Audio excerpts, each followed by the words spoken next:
All right, welcome back. I don't have an intro to these videos just yet, but that is probably the next thing that I'm gonna work on in my YouTube video creation career, or whatever this is gonna be called, journey, odyssey, whatever word is going to be the word. But so there was a thought that I had, and I think that that's actually one of the, I had recorded a video a few days ago that I haven't yet uploaded. And I'm kind of procrastinating, to be honest, where I think I figured out what the intro to my talks are going to be. You know, something along the lines of, so I had a thought, but I'll get to that later.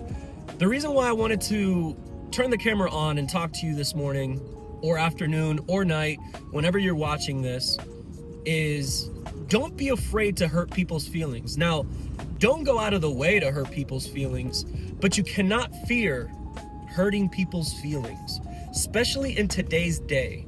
Think about this and follow me for a second here. When it comes to people's feelings, the first feelings that you have to consider, the first emotions that you have to consider are your own. Are you easily offended? Are you easily hurt? How do you feel when someone speaks to you a certain way? How do you feel when someone treats you a certain way? Are you quick to bounce back with some revenge-filled speech or action? Or do you take a step back and you kind of like analyze what it was that was said, what it was that was done? You stoically reviewed how you feel about the situation that has you all up in your feelings. Now, granted, this video is about not being afraid to hurt other people's feelings, but the number one person that you cannot be afraid of hurting their feelings towards is yourself. I think I said that right. If I didn't, whatever. I think you know what I'm talking about. But if you don't, let me just say it again. The first person you have to be okay with the feelings being hurt is yourself. You have to be okay with your feelings being hurt. Oftentimes we want to protect ourselves from feeling bad feelings. I don't think that that should be the case, especially if you're a man watching this. You know, as men, we're not necessarily driven by our emotions as much as women are. We're more logical and more reason-based. You have to understand that if you're not able to put your feelings and your emotions, your heart, let's just say your heart, if you're not able to put your heart underneath a microscope, figuratively speaking, if you're not able to put your heart under a microscope and examine what's got you feeling the way you're feeling, why are you feeling the way you're feeling, then you have no business even considering the feelings of others, whether it's positive or negative. You first have to be able to recognize, analyze, and strategically review your feelings and how you arrived at the feelings that you have. Today, people are moved by their feelings in a way that are just kind of unhealthy. Everyone is kind of wrapped up in how things are going to make them feel. Social media has made everyone, no one is immune to it, because you're either going to suffer directly or indirectly the effects that social media has had on society. Society and the social world is important. It's all around us. And the way we communicate with one another is shifting dramatically. But there should be some core elements that are immovable. We shouldn't be so quick to make decisions based off of how we feel in the moment, because feelings are fleeting. You're not always happy. You're not always sad. You're not always excited. You're not always bored. You are never always one particular thing for all time.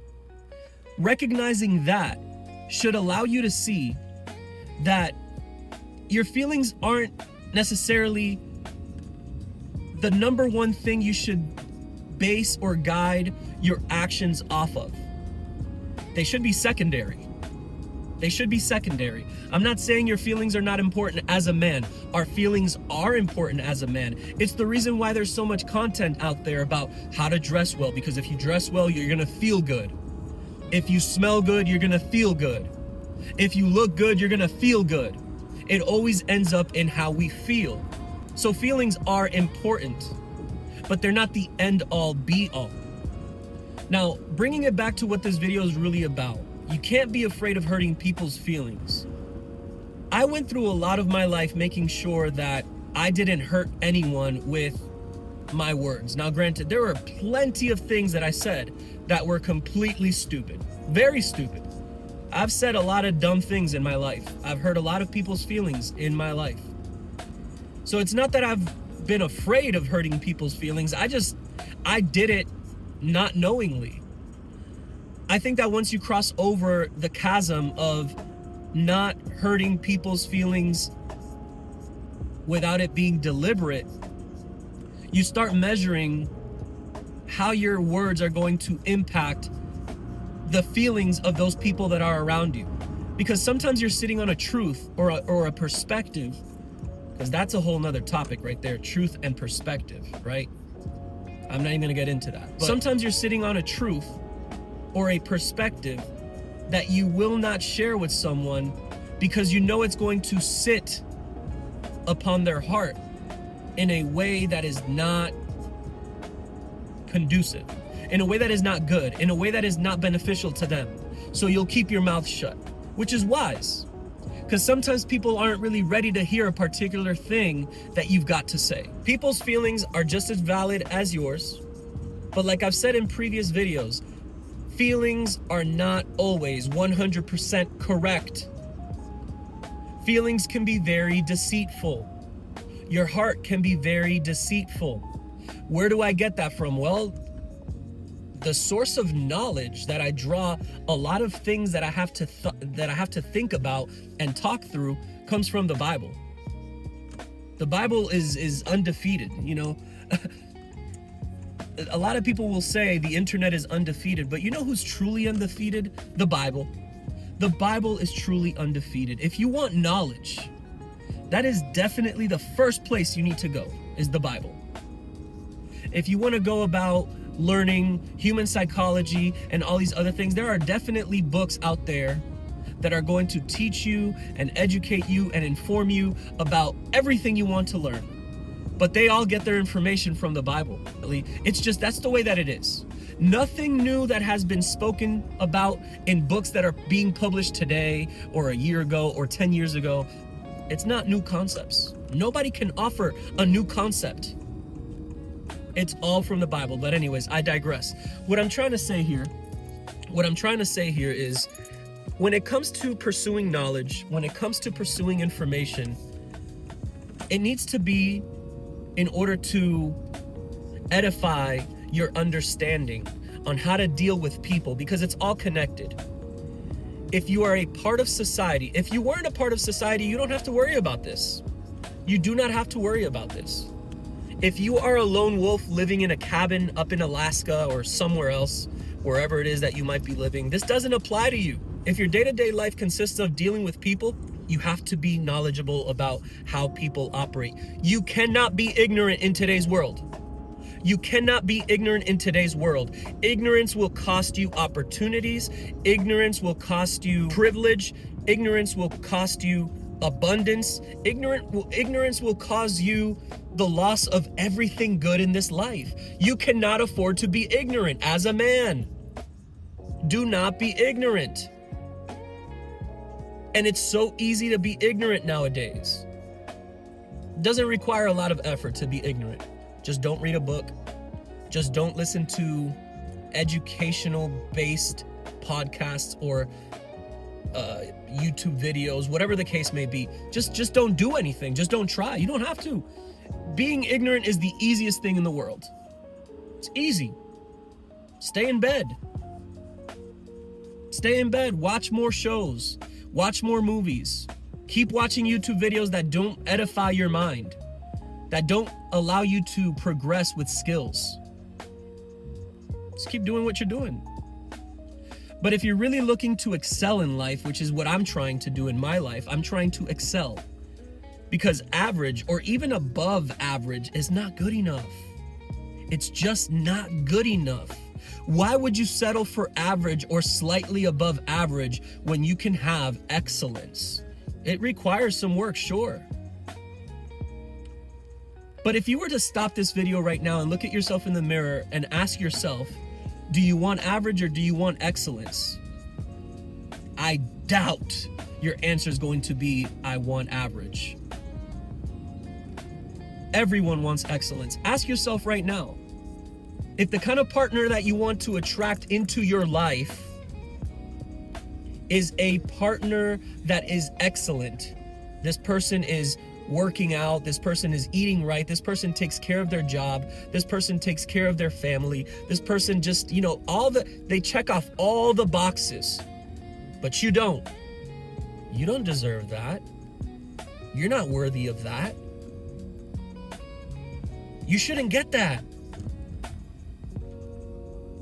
There are people that I've seen out and about that I wonder to myself, like, dang, how did he end up with her? What? Confusion, chaos. Those are one-offs. I mean, they happen. You'll see a fat dude. And I'm not fat shaming anybody. And, maybe we should have some of that fat shame, in the world. But you just wonder, like, what he's got to have money, or he's got to be genetically gifted in some sort of way, right? You could use your own imagination. Or he's connected, right? A lot of women from what I've seen in my personal life and on YouTube and on social media and stuff like that, women are more so attracted to the status that a man has, the value that a man brings to society. Men are also attracted to men who have some sort of value to give back. It's the reason why certain influencers do better than others. It's the reason why certain content creators do better than others. There's absolutely no way that a person who does not have any value to give has a huge following. At the time of me making this video, I've got like 9-10 subscribers. I just started this YouTube video journey. And so my intention with this, at the age that I find myself in now, is to create value. To create value, not necessarily because of some sort of end result, even though the end result is nice.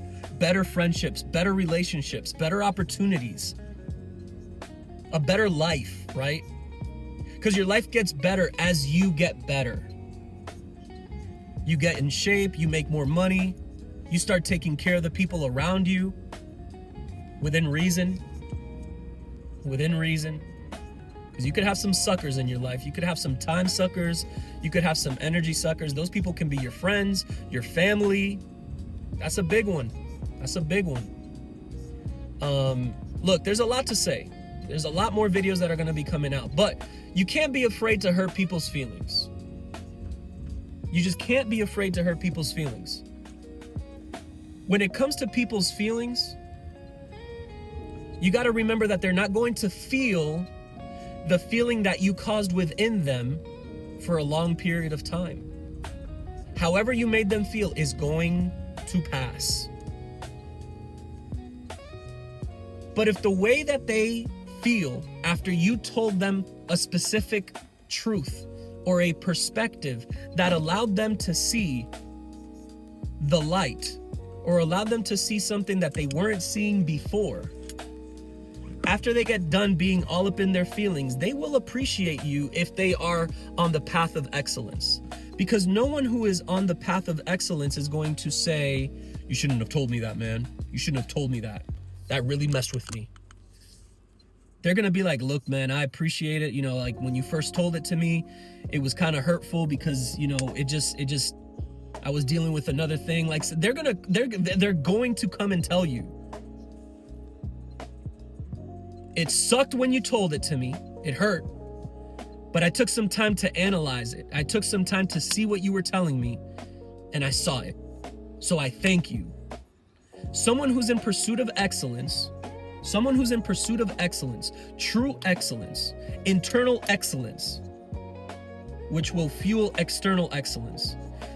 Someone in that pursuit will show appreciation for the fact that you told them something that nobody else dared tell them, that nobody else dared to mention.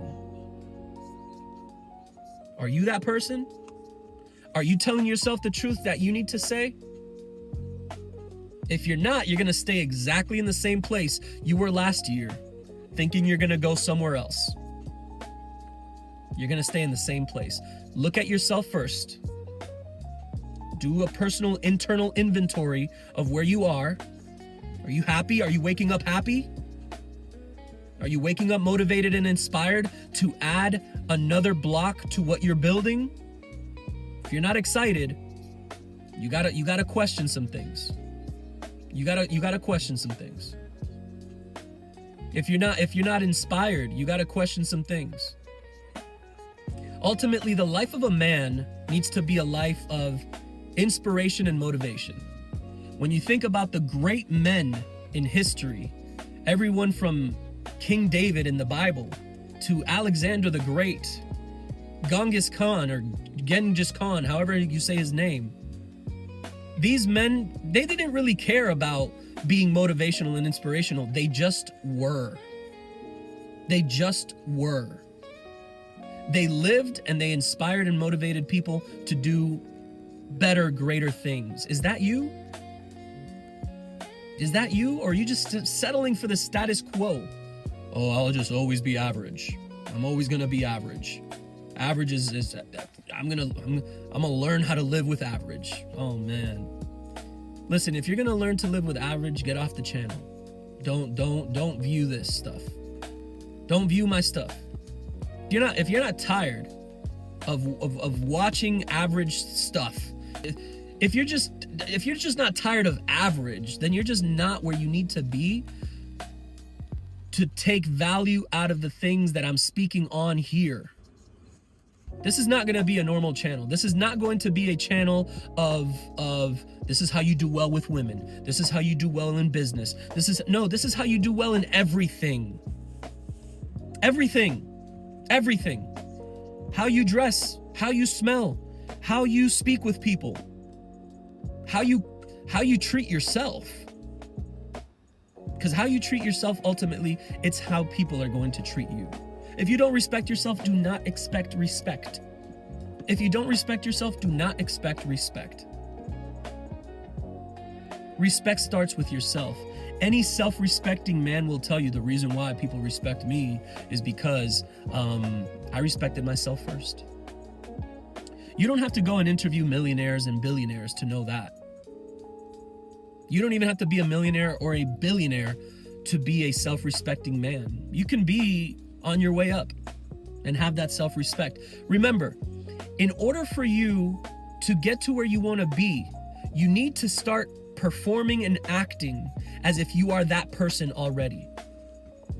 I am moving in my life at the moment in the way that I want to be perceived by the outside world. I'm a man of my word.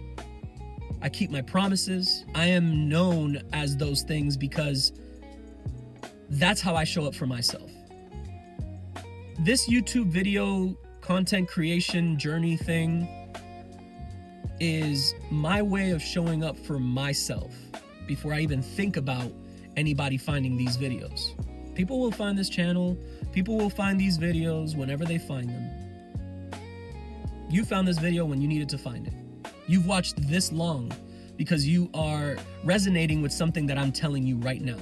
Something inside of you is saying, what this guy is talking about is things that I've thought about, but I haven't put into action. Well, let this be a sign. I mean, come on, man. How much longer are you going to wait? Whatever your age is, how much longer are you going to wait?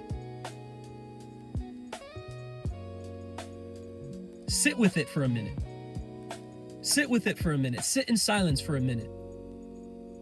And when I say a minute, I don't mean a minute. Sit in silence for 5 minutes, 10 minutes. Sit there with your thoughts. Set a timer. When's the last time you did that? Set a timer for 5 minutes. Shoot, if you don't have 5 minutes in you, set a timer for 10 seconds. And just sit there and do nothing for 10 seconds. And graduate that to a minute. What are the thoughts that are coming up into your head? What are the things coming up to the surface from deep within you? What's in there? What's in there? Or are you just blocking whatever's in there with more stuff? You just keep on suppressing and suppressing and suppressing. Stop suppressing. There's a warrior, there's a soldier inside of you that is dying to rip himself out from within you. But you just keep on consuming. When are you going to go from that sea to the other sea? Creating. Depending on what your belief system is, because I believe in God, but depending on what your belief system is, if we were created in his image, that means we are also creators, because he is a creator. And if he made us in his image, that means we are mini creators. We can't create another life, right? We can't create another universe or world or anything like that, but we can create. We can create content, we can create art, we can create any number of things. When are you going to go from consuming to creation? Consuming is going to keep you exactly where you've been. Creation will take you to where you've always wanted to be. If you can handle that truth, you can move mountains within you. You can move mountains within you. Don't let the script that's been playing in your mind continue to play in your mind, because it's the script that's kept you where you are year after year after year. This is a challenge to you. Do the complete opposite of what the internal script has been in your life this year. Do the opposite. Switch it up, change it up. We'll see you in the next one.